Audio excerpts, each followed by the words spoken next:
Shalom bien-aimés dans le Seigneur, je suis le docteur David Kateba et je viens vers vous par cette annonce, vous convier à prendre part à notre culte de Pâques au Centre missionnaire Philadelphie Gombe et nous traiterons tout au long de ce culte d'une matière très importante présentant Christ comme notre Pâques et cette Pâques c'est la fin du règne de la mort et le commencement de notre règne dans la vie.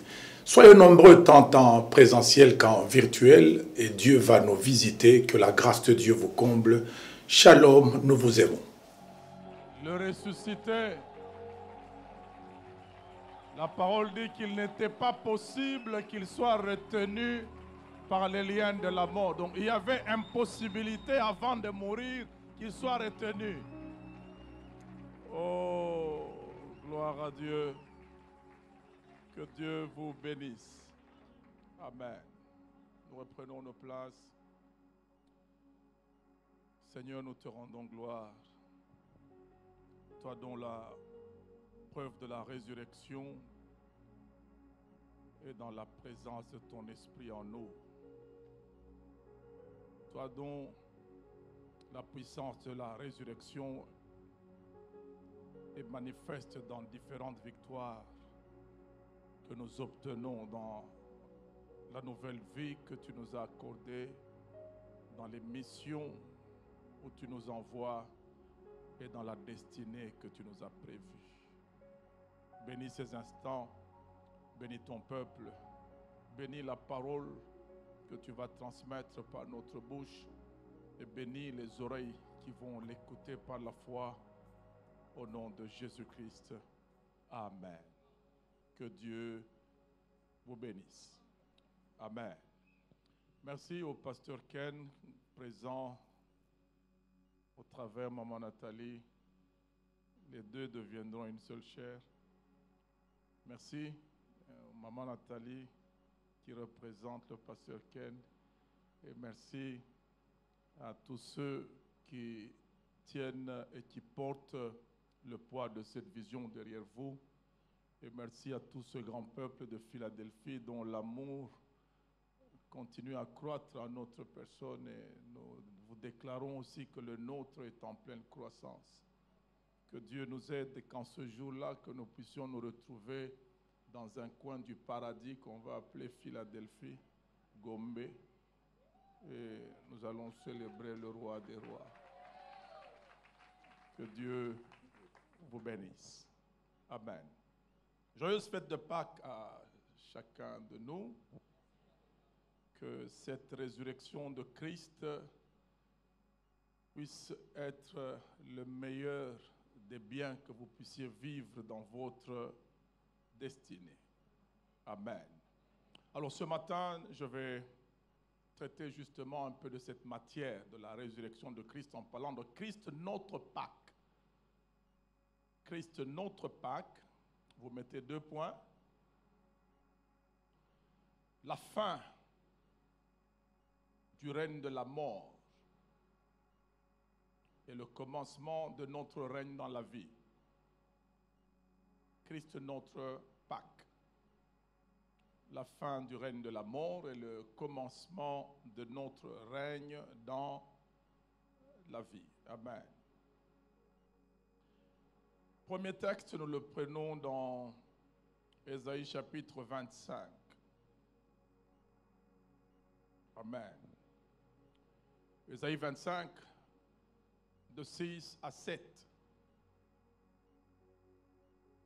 La Bible dit, l'Éternel des armées prépare à tous les peuples sur cette montagne un festin de mets succulents. Un festin de vin vieux, de mets succulents, plein de moelle, de vin vieux clarifié.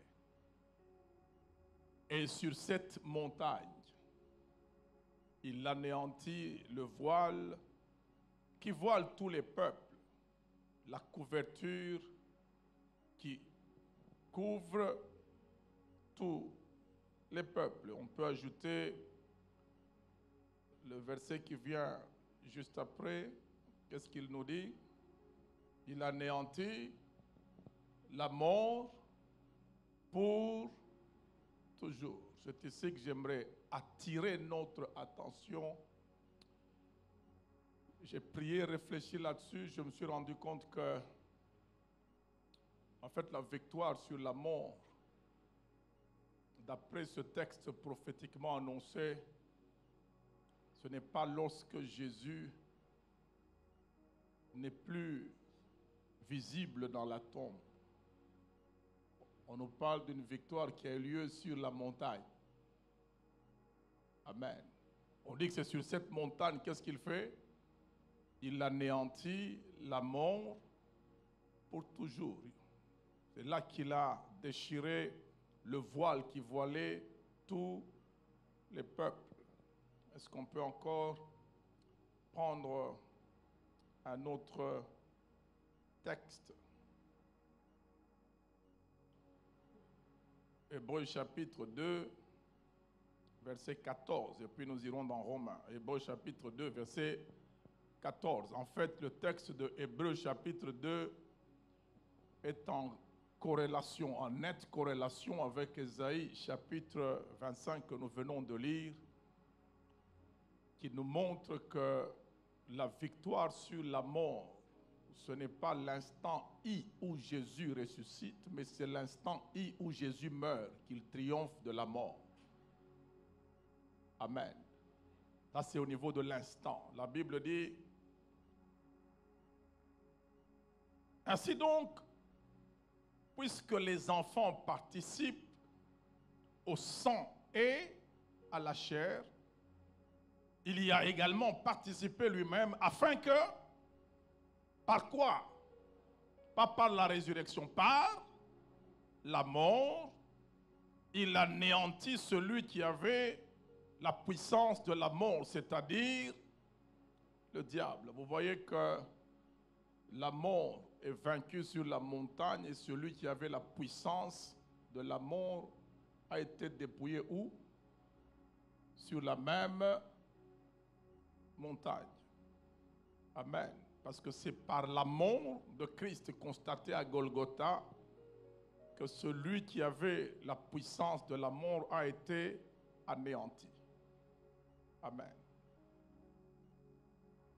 Anéanti ne veut pas dire tuer, ça veut dire réduire la puissance au néant. On le laisse, il est là, il peut bouger, il peut agir, mais toutes ces actions ne peuvent plus avoir de résultats efficaces. C'est ça qui a d'humiliant dans ce que je peux appeler l'agonie du serpent ancien. Le diable est en pleine agonie.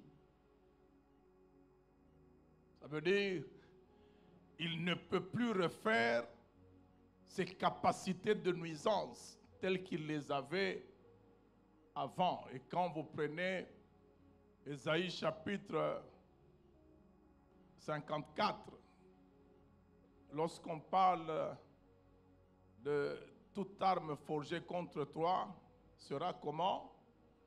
Sans effet. À quoi ça sert de fabriquer une arme qui n'aura pas d'effet? Ça veut dire Dieu te laisse fabriquer l'arme et il te laisse l'utiliser, mais l'effet de cette arme-là est réduit au néant. Ça veut dire que tu as fait passer du temps inutilement à fabriquer des armes dont les effets seront nuls. Et c'est ça qui fait que le temps est en train de courir, et dans Apocalypse, on nous dit qu'il a peu de temps. Et le peu de temps qu'il a, il le passe à toujours échouer. C'est très dangereux de se retrouver dans des conditions comme celle-là. Je me souviens toujours de lorsque nous faisions des examens difficiles. Tu n'as pas assimilé la matière toute l'année. Ce n'est pas l'examen que tu vas réussir. Et lorsqu'on te donne le petit temps, cette heure-là d'examen pour que tu essayes de te rattraper, ça devient beaucoup plus stressant. Mieux valait ne pas être dans cet examen-là que d'y être, n'est-ce pas? Moi, j'étais souvent victime de ces histoires-là des abscisses et ordonnées. Quand je vois la flèche qui monte et la flèche qui va comme ça, mon calvaire commençait. Je passais mon temps à compter les heures que la leçon va prendre. Et puis quand vous vous retrouvez dans l'examen où tu as commencé à jouer première, deuxième, troisième question, et puis le surveillant, qui n'est toujours pas le professeur, parce qu'on nous donnait souvent des surveillants autres que le professeur, il commence à compter les minutes et il va vous dire dans 10 minutes je vais ramasser les copies. Première question, tu n'as rien trouvé. Deuxième, troisième, c'est à peine que tu as commencé. Et puis on vous dit dans 10 minutes je ramasse les copies. Regarde ce qui se passe au-dedans de toi. Projette ça sur c'est ça qui se passe dans le diable qui a très peu de temps après avoir tout échoué comme ça. Ça veut dire que nous avons affaire à un esprit problématique. S'il avait un corps, toutes les maladies psychosomatiques devaient être son lot. Hypertension, estomac et tout ça, dépression, parce qu'il a peu de... Et j'aime bien le dire et le répéter, quand il a peu de temps, qu'est-ce qu'il fait? Il est animé d'une grande colère. Et il confond colère avec force. Vous pouvez être colérique, mais pas fort. On peut vous taper sous colère, ça va vous énerver davantage. Alors nous reprenons encore le texte avant d'entrer dans la matière. Romains chapitre 1er et Romains chapitre 5. Romains chapitre 1er, nous lisons à partir du premier verset jusqu'au 4e. Paul, serviteur de Jésus-Christ, appelé à être apôtre, mis à part pour annoncer l'évangile de Dieu qui avait été promis auparavant de la part de Dieu par ses prophètes dans les saintes Écritures, et qui concerne son fils, né de la postérité de David selon la chair, et déclaré fils de Dieu avec puissance selon l'esprit de sainteté par sa résurrection d'entre les morts. Ici, nous avons toutes les preuves que la résurrection de Christ, c'était un positionnement pour qu'il soit déclaré pas simplement fils de Dieu, mais fils de Dieu avec puissance. Fils de Dieu avec un revêtement permanent de puissance. C'est ça que le phénomène de la résurrection nous a donné en Christ. Il est déclaré fils. Il est né fils du Très-Haut, fils de Dieu. N'est-ce pas? Qu'on a présenté au temple, sur qui on disait des choses. Et puis il est allé au baptême. Il a été déclaré fils de Dieu. Mais ce n'était pas encore avec puissance parce que là, il n'est pas encore ressuscité. Il doit chercher la puissance pendant 40 jours de prière. Et il a été revêtu de la puissance après 40 jours de prière. Mais à la résurrection d'entre les morts, il est maintenant déclaré fils avec puissance. Maintenant, on va rentrer dans Romains chapitre 5 au verset 12 et verset 17 pour voir le commencement de notre règne dans la vie. Verset 12, Romains chapitre 5. La Bible dit, c'est pourquoi comme par un seul homme, le péché est entré dans le monde et par le péché, la mort. Et qu'ainsi la mort s'est étendue sur tous les hommes parce que tous ont péché. Maintenant, rentrons dans l'autre versant, Romains 5, 17. Si par l'offense d'un seul, la mort a régné par lui seul, la mort a régné par lui seul, à plus forte raison, ceux qui reçoivent l'abondance de la grâce et du don de la justice, régneront-ils dans la vie par Jésus-Christ, lui seul. Amen. Christ, notre Pâque, fin du règne de l'amour et commencement de notre règne dans la vie. C'est ça que Romains 5,17 nous présente. Il nous présente que nous régnons dans la vie par Jésus-Christ seul. Mais qu'avant que Christ n'ait accompli l'œuvre de la croix et qu'il n'ait procédé à la résurrection, l'amour a quand même régné quelque part. Et c'est à se poser la question, quand est-ce que l'amour a commencé à sentir la fin de son règne? C'est un peu dans ça que nous allons aller petit à petit. Première chose que nous devons comprendre, que l'on nous présente dans ces textes, on nous présente celui par qui le péché est entré et celui par qui la mort s'est étendue et la mort a régné. Amen. Et sur la montagne dont nous parle Ésaïe au chapitre 25, la mort n'est pas présentée comme un simple phénomène. La mort est présentée comme une couverture, un voile qui a voilé les gens. Amen. Le dimanche, c'est vision et sacrifice, n'est-ce pas? Je voudrais bien qu'on ne perde pas cet esprit à Philadelphie, parce que dimanche, c'est dédié à la vision et au sacrifice. Je voudrais élever tant soit peu notre vision du sacrifice, notre vision de Christ, notre vision de la mort, pour que nous puissions saisir les choses à leurs racines et comprendre la portée de chaque chose. Amen. Lorsqu'on nous présente Adam, on nous dit que c'est par lui que tous ont été victimes de la mort. Donc même notre vision de la personne Adam doit changer. Adam a été certainement un personnage physique, historique en Éden, créé par Dieu. Mais Adam n'est pas à regarder uniquement comme le mari de Ève. Adam, spirituellement parlant, c'est tout un domaine de vie pour l'humanité. Lorsque Dieu a créé Adam, il a introduit en Adam les racines de vie de toute l'humanité qui devait naître des femmes,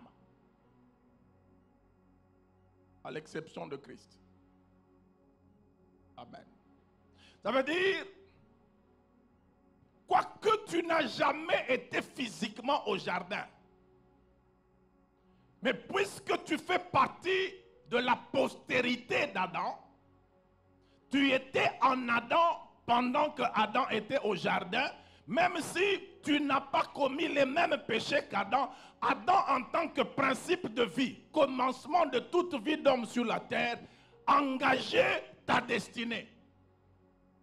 C'est pour ça qu'on parle de tous ont péché et tous sont privés de la gloire de Dieu. Alors que pendant que Adam péchait, toi tu n'étais pas encore né. Tu es né sans que tu n'aies encore péché, mais on te déclare pécheur de naissance.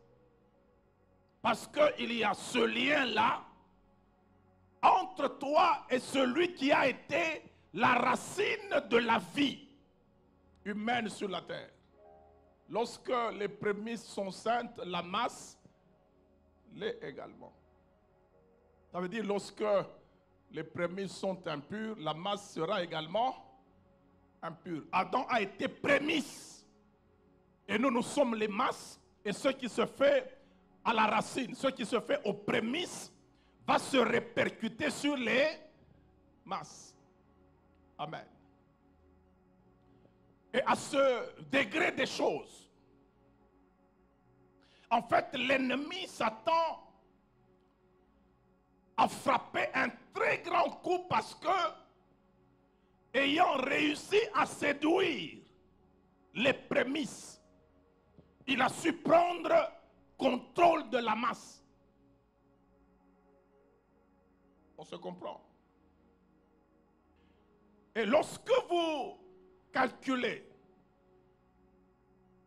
les conséquences de la mort d'Adam et de l'entrée de la mort, il y a eu d'abord, premièrement, la mort spirituelle, parce que Dieu a dit, le jour où tu mangeras de cet arbre de la connaissance du bien et du mal, qu'est-ce que tu feras? Tu mourras. Il y a eu d'abord mort spirituelle, et puis il y a eu jugement de mort physique. Tu es poussière et tu retourneras à la poussière. Ça, c'est ce qui se passe dans l'homme.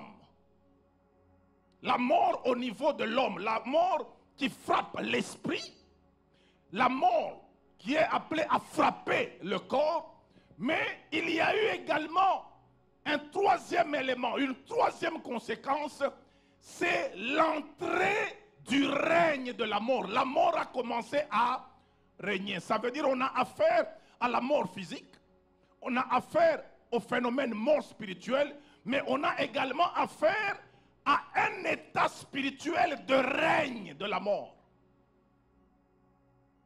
Amen. Et quand on parle de cet état spirituel de règne de la mort, la Bible en parle en disant que ce voile-là qu'on appelle mort, ça couvrait tous les peuples, toutes les nations. On ne voit pas ça spirituellement, mais on vit ça matériellement. La mort frappe tout. Et c'est par le péché que la mort a pu passer. Et le constat que la mort règne, tu peux voir ça même sur ta voiture. Elle est très belle aujourd'hui, c'est la dernière 4x4. Mais qu'on se revoie dans 15 ans. Quand elle va subir la pression de la mort, elle va changer la chose sur laquelle tu fondais tout ce que tu avais comme appréciation à un moment quand tu la regardes. Je me souviens de, est-ce que quelqu'un peut nous amener la R4? Vous connaissez la Renault 4 ou bien la Peugeot 504. Amène un peu la Peugeot 504 ici à Kinshasa. C'est que la mort telle qu'elle est là, en s'introduisant, elle a commencé à régner. Et spirituellement et matériellement, elle a commencé à tout frapper. Et même jusque maintenant, nous sentons que la mort était passée un jour dans ce monde.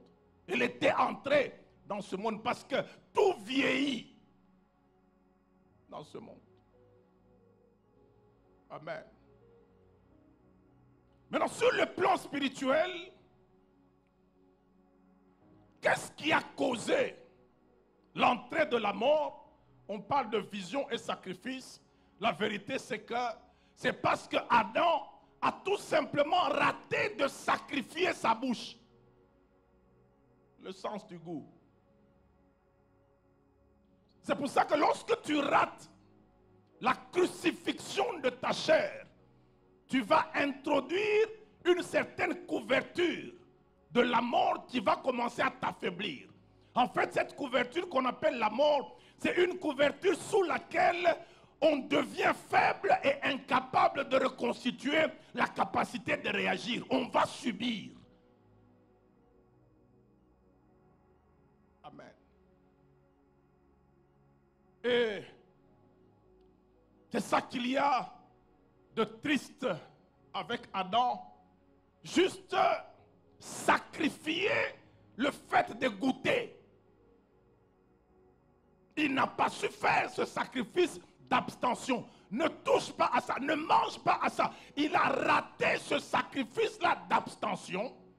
Et vous allez voir que ça a entraîné des graves conséquences. Il faut faire attention dans la chose de Dieu. Ce sont les petites choses qui font des grands dégâts.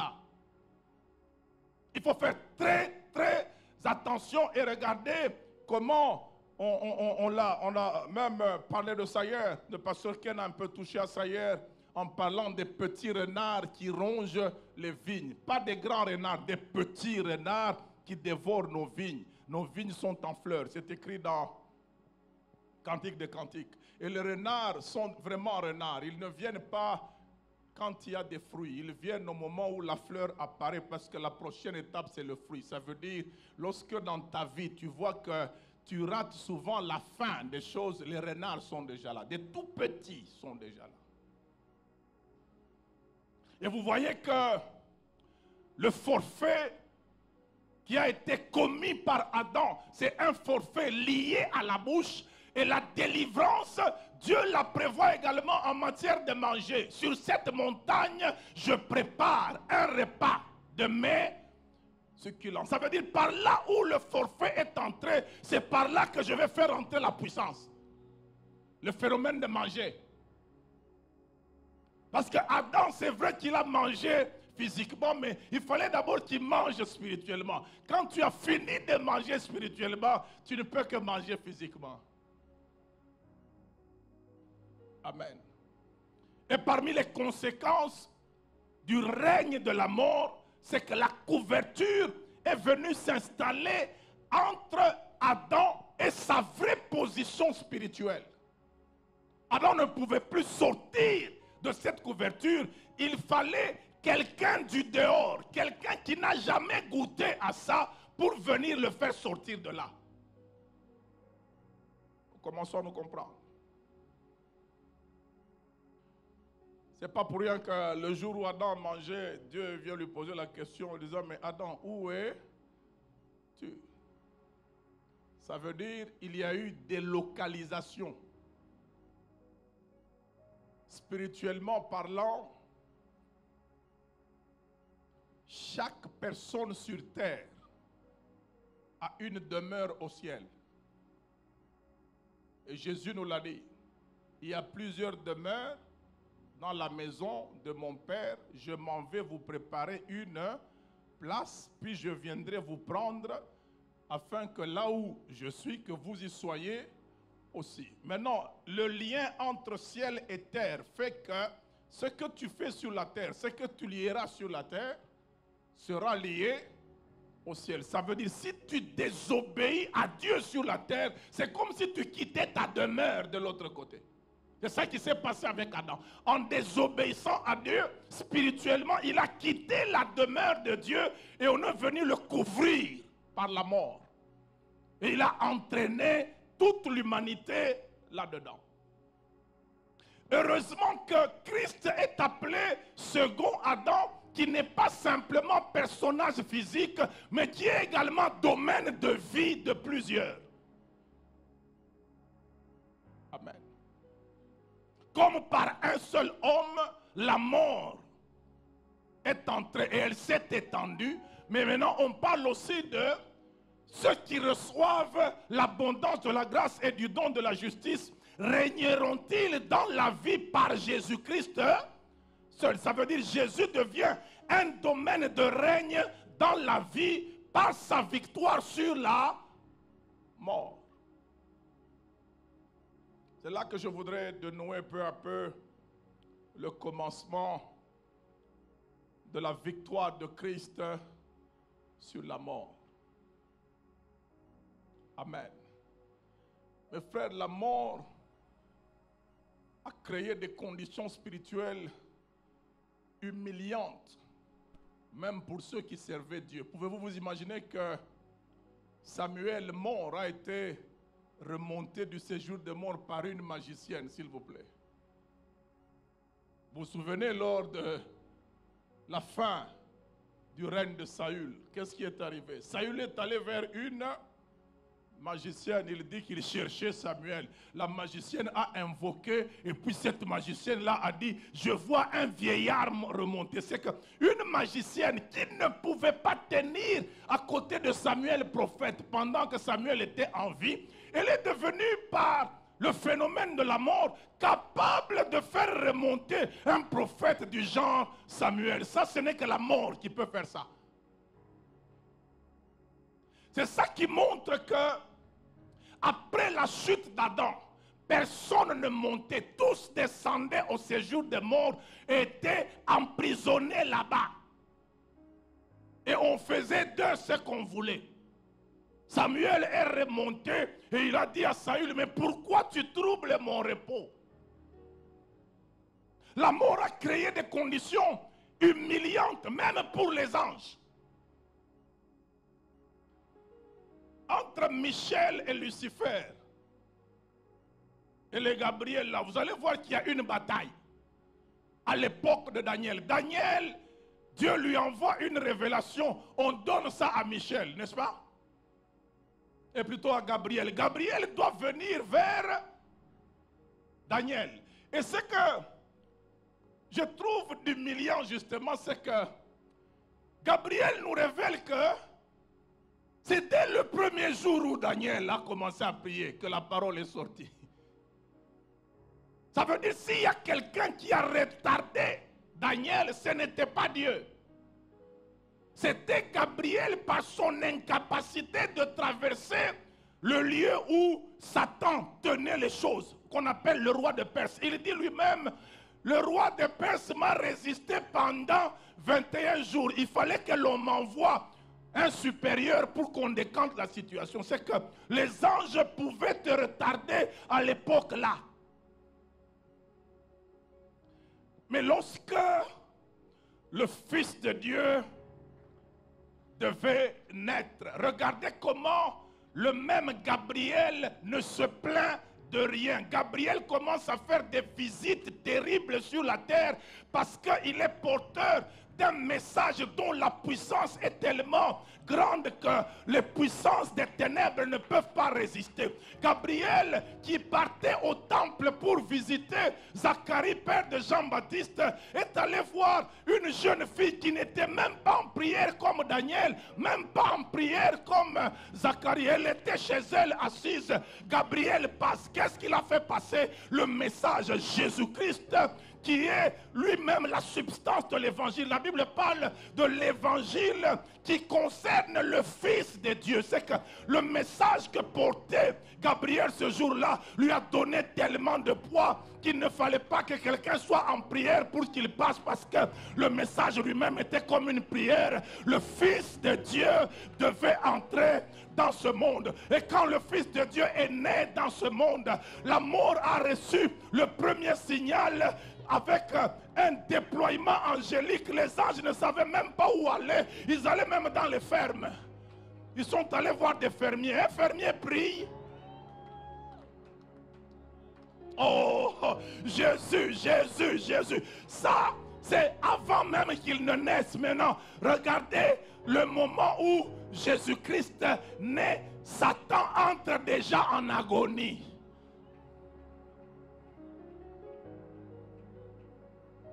Oh, non, Dieu est grand, Dieu est bon, Dieu est tout puissant. J'aimerais t'annoncer aujourd'hui que le poids de la gloire de la résurrection de Christ est tellement fort qu'il n'y a rien qui puisse te retenir. C'est toi qui t'imagines que quelque chose peut te retenir, mais en soi, rien alors, rien.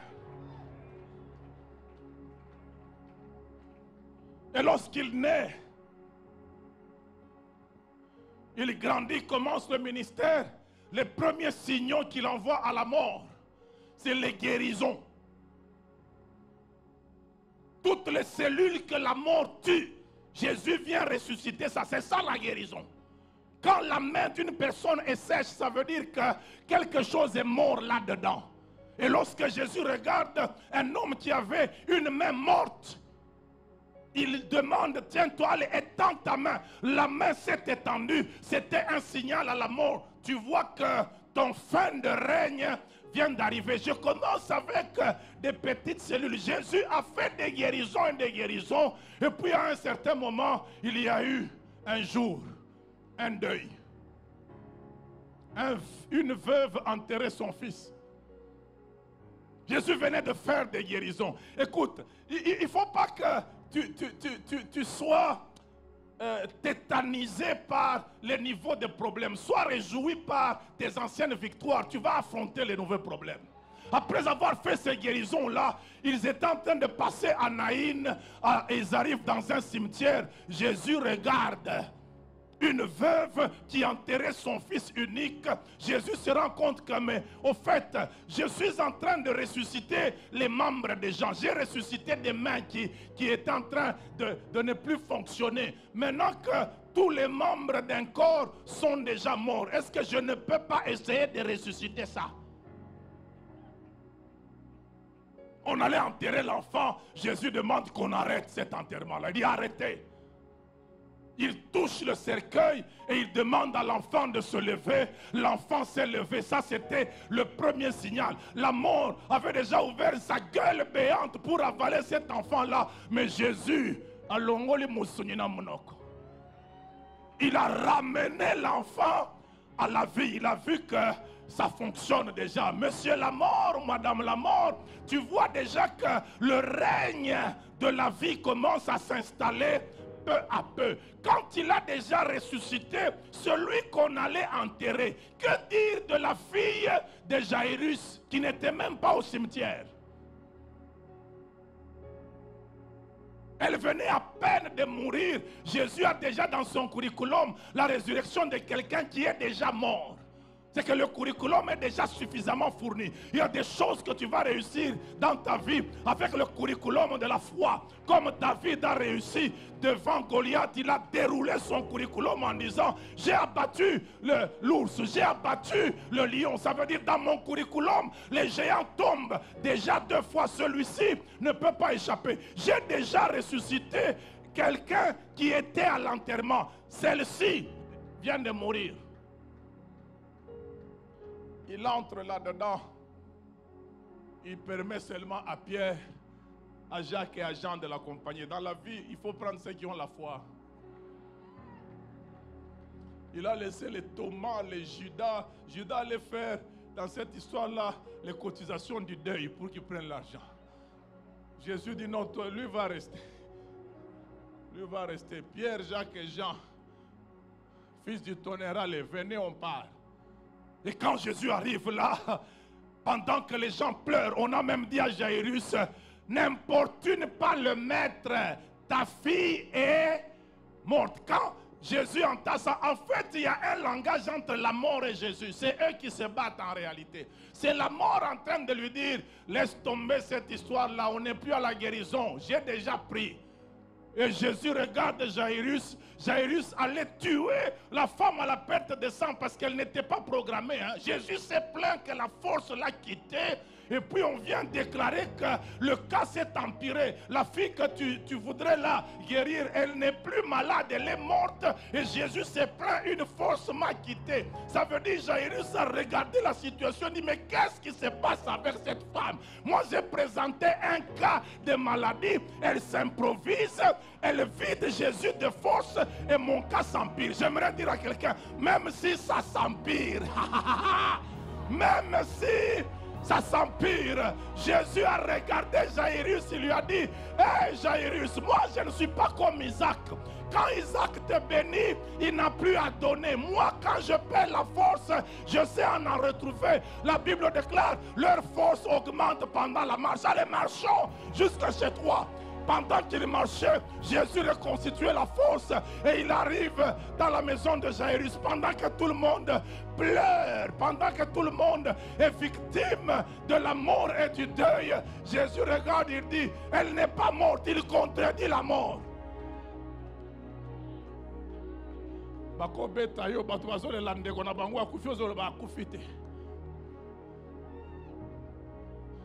Et puis Jésus regarde la fille.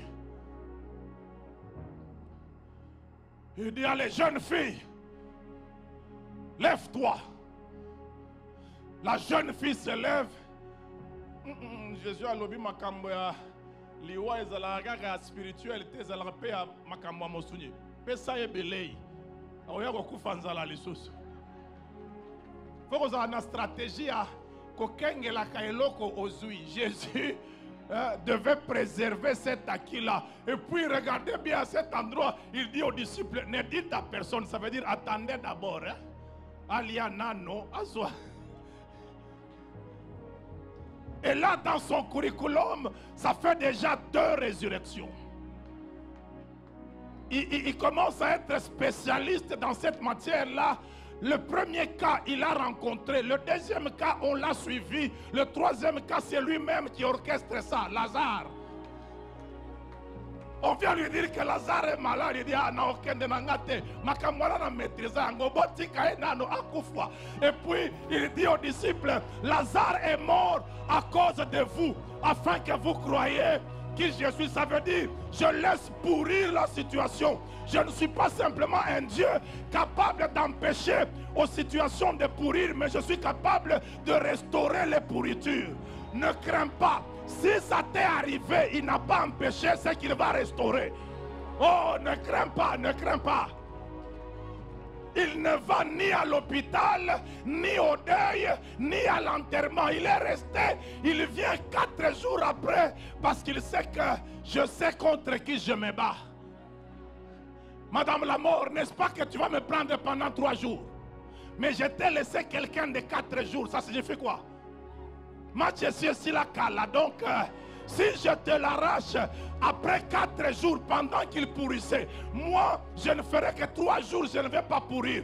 J'ai réussi à ramener celui de 4 jours, c'est qu'il n'est pas possible que tu puisses m'avoir moi pendant 3 jours. C'est là que Jésus a signé son bon de sortie de la tombe après 3 jours.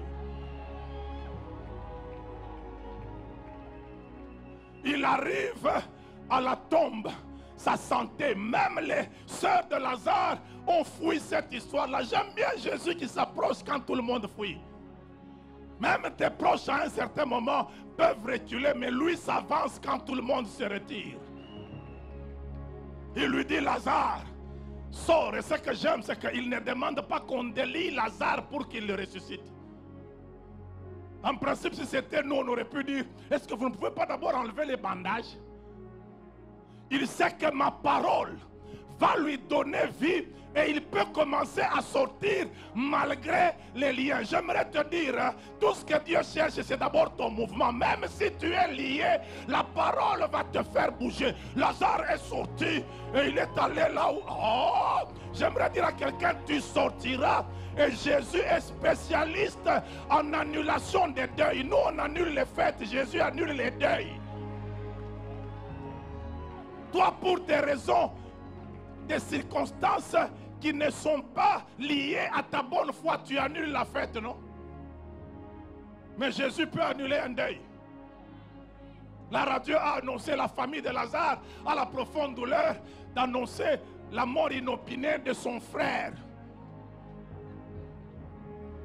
Et puis après enterrement, on a annoncé les remerciements sur la RTNC Bethany. La famille de Lazare a le plaisir de vous remercier que vous avez participé à l'enterrement, vous nous avez aidés, c'est très bien, c'est très beau, mais Jésus n'était pas encore là. Quand Jésus est arrivé, il a dit allons. On l'a accusé de non-assistance à personne en danger. On dit si tu étais ici, il ne serait pas mort. En fait, il a voulu dire à Marie et à Marthe que je ne suis pas qu'un Dieu de prévention. Je ne suis pas qu'un Dieu qui empêche aux choses d'arriver. Maintenant, tu vas me connaître. Ton problème, c'est que tu penses que la résurrection, c'est un phénomène. Non, la résurrection, c'est une personne. Moi, je suis la résurrection et je suis la vie. Ça veut dire, pendant qu'on va à la tombe, vous allez à la tombe avec moi. C'est la résurrection qui va vers la tombe. Et quand il le ressuscite, RTNC Bethany est revenu. La famille de Lazare a la grande joie de vous annoncer que le deuil que vous aviez soutenu, auquel vous avez activement participé, est tombé caduque parce que celui qui était mort, ami de Jésus, est vivant. Ah, tes deuils seront annulés.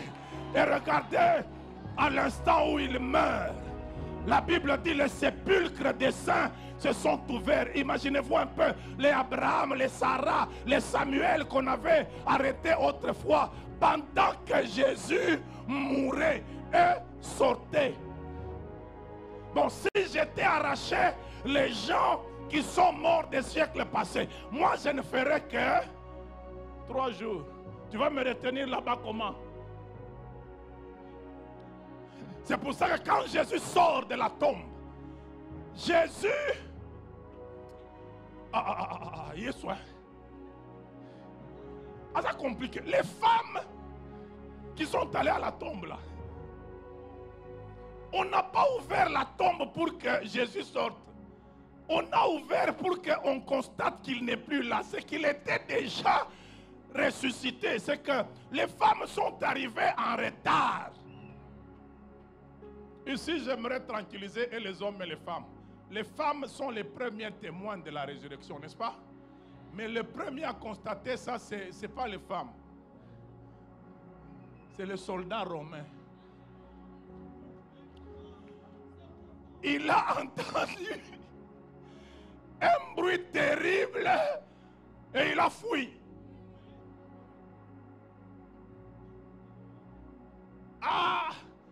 Et j'aime bien ce que la Bible dit. Les Juifs, quand ils constatent que Jésus meurt, la mort leur dit, soyons prévoyants, allez chercher une grosse pierre, mettez-la dessus. Écoutez ce qu'ils disent. Mettez là-dessus une grosse pierre, de peur que ses disciples ne viennent de dérober et que l'on ne dise il est ressuscité. Vous savez qu'il va ressusciter. Donc Jésus est sorti avant qu'on ne roule la pierre. On a roulé la pierre pour constater sa sortie, pas pour qu'il sorte. Et il était déjà sorti et il s'est même retrouvé là où les disciples étaient cachés. La Bible dit, puis Jésus vint. Mais j'aimerais dire à quelqu'un, il y a des moments où tu ne vas pas l'inviter, il viendra de lui-même là où tu es. Parce qu'une fois qu'il ressuscite, nous étions privés de la gloire de Dieu. Maintenant, Jésus vient nous partager la gloire de Dieu. J'aime bien ce Jésus, je termine par là. Lorsque tes ennemis t'ont fait du mal, t'ont tué et tu ressuscites, quelles sont les premières personnes à qui tu dois apparaître en principe, si tu étais quinois? Ça veut dire en principe la direction c'était Caïphe, Pilate, Hérode, Abimele Bango Ebsenga, yo boma lisusu. Donc imaginez-vous un peu, Jésus est tellement humble, ressuscité, glorieux, mais il ne va pas se présenter à ses ennemis, il va se présenter à ses disciples. Il dit, bon, désormais on ne va plus me voir moi, c'est vous qu'on va voir. Que Dieu te bénisse. C'est toi qu'on va voir maintenant. Dans le nom de Jésus, dans la puissance de ce nom-là, tu vas commencer à marcher avec efficacité et tes réussites seront les preuves que Jésus n'est plus dans la tombe. Que la gloire de Dieu soit ton partage. J'ai terminé.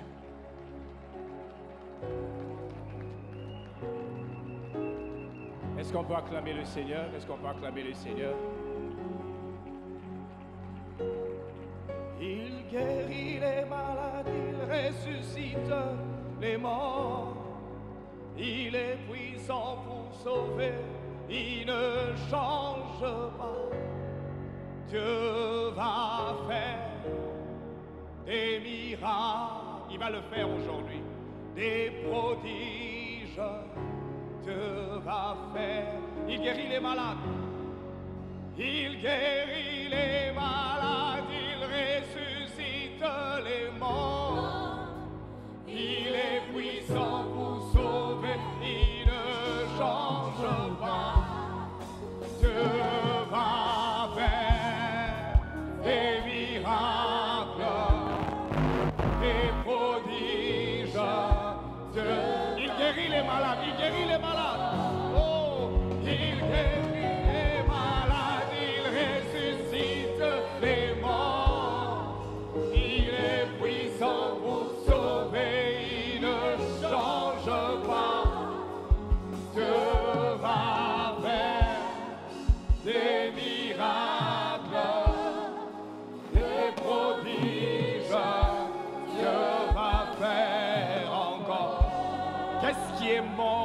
ta vie? Qu'est-ce qui est mort dans ta vie? Qu'est-ce qui est mort dans ta vie? As-tu perdu un espoir? As-tu perdu un travail? Il va le faire aujourd'hui, à ressusciter. La Bible dit, il est la résurrection et la vie. Il est la résurrection et la vie. Père, je prie qu'à la prise de cette sainte scène aujourd'hui, que nous vivions les bénéfices des œuvres de la croix. Nous voici arrivés au moment du partage de cette sainte scène. Je voudrais que tu puisses t'examiner toi-même en ce moment. Alors que nous allons prendre cette sainte scène, la Bible dit que celui qui va s'y approcher puisse ne pas s'approcher indignement. La Bible déclare, c'est pourquoi celui qui mangera le pain ou boira la coupe du Seigneur indignement sera coupable envers le corps et le sang. Que chacun donc s'éprouve soi-même. Je t'en supplie, s'il y a quelque chose que tu penses que tu dois réparer avec le Seigneur, ne prends pas cette table maintenant. Mais tu peux corriger maintenant. Répare avec Dieu. Dis-lui, Père, je viens à toi, je voudrais réparer. Avant de prendre cette sainte scène, répands-toi devant le Seigneur. Reconnais ta faute et dis-lui, je ne veux plus revenir à ça. Ce jour-là, la Bible dit, la nuit il fut livré, il prit le pain. Il prit le pain. Il rendit grâce et il le rompit. Ensuite, il dit, ceci est mon corps qui est rompu pour vous. Faites ceci en mémoire de moi. Et après avoir soupé, il prit la coupe et il dit, cette coupe est la nouvelle alliance en mon sang. Je déclare sur toi qu'à la prise de ce sang, il y a un renouvellement qui va se faire. Il y a un nouveau manteau que tu vas porter. Il y avait un manteau du déshonneur, il y aura un manteau de l'honneur. Il y avait un manteau de stérilité, il y a un manteau de la fertilité. Il y avait un manteau, je ne sais pas, de l'opprobre, il y a un manteau de faveur qui vient. Je déclare sur toi que tous les complots, tu les verras tomber devant toi à cause de l'alliance avec Dieu. Il y a un Dieu dans les cieux. L'œuvre de la croix n'est pas une fable. L'œuvre de la croix n'est pas une chimère. C'est une réalité. La Bible déclare que c'est de nos maladies qu'il s'est chargé. C'est de nos péchés qu'il a portés. Je proclame et je déclare maintenant au nom de Jésus qu'à la prise de ce corps, qu'à la prise de ce sang, qui est une nouvelle vie qui commence au nom puissant de Jésus. Pasteur Christian.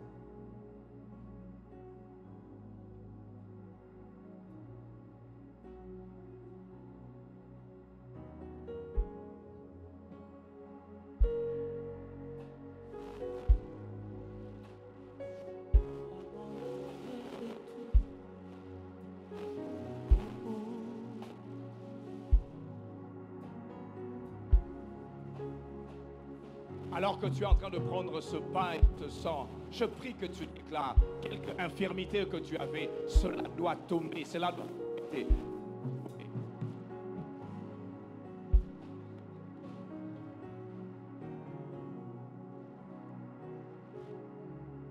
Toi qui vas prendre cette coupe, tu restes debout. Alors que tu le prends, tu pries, tu restes debout et tu pries. Prie pour les cas que tu as. Prie pour le cas de tes enfants. Prie pour le cas de ta maison. Prie. Que quelque chose se passe maintenant. On doit vivre les bénéfices de l'œuvre de la croix. Ça doit se faire aujourd'hui. Ça doit se faire aujourd'hui. Ça doit se faire maintenant.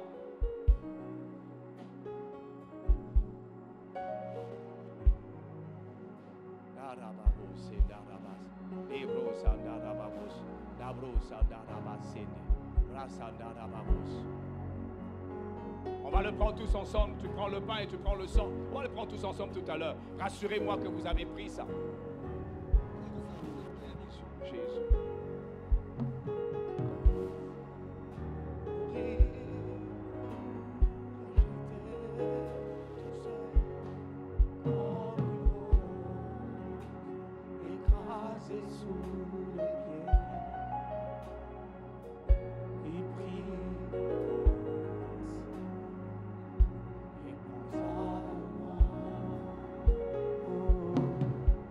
Jésus. Oh,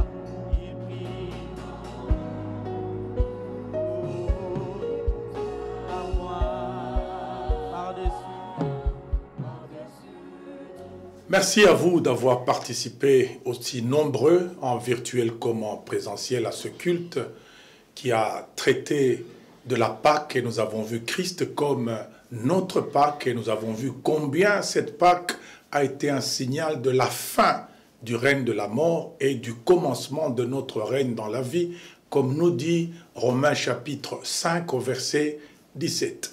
Que Dieu vous bénisse et que la grâce de Dieu se multiplie sur chacun de vous. Ciao, à la prochaine, que la grâce de Dieu soit sur vous.